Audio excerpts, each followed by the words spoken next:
All right, with tensions rising over the standoff at the border between Russia and Ukraine, U.S. Secretary of State Antony Blinken is set to meet with Ukrainian and Russian officials this week. This comes as Russia appears to be preparing for yet another Ukrainian invasion. BNC's chief foreign affairs correspondent, Nayyera Haq, has more. Russian President Vladimir Putin has been put on notice by 3 U.S. senators who went to the Ukraine yesterday to meet with a variety of officials and say that the United States will stand up for Ukraine's democracy. They pledged the United States' commitment to military support, saying this. I think Vladimir Putin has made the biggest mistake of his career in underestimating how courageously the people of Ukraine will fight him if he invades. And so our message is there will be consequences if he chooses to violate the sanctity of this democracy. The United States has already given Ukraine $400 million in military support this past year alone.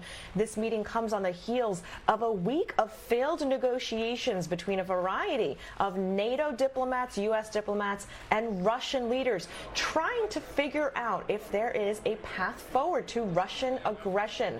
There have been 100,000 Russian troops on the border of Ukraine. Ukrainians have been engaging internally in maneuvers, including anti-tank maneuvers. The challenge, of course, now is that without a diplomatic solution, Russia continues to threaten the integrity of the Ukraine, stating that it will not tolerate Ukraine joining the NATO alliance and that Russia will be protecting its borders. Vladimir Putin facing quite a bit of discontent back at home, where he has suppressed his own political opposition, as well as facing record inflation, energy hikes, and a staggering COVID pandemic that with only 10% of its population vaccinated.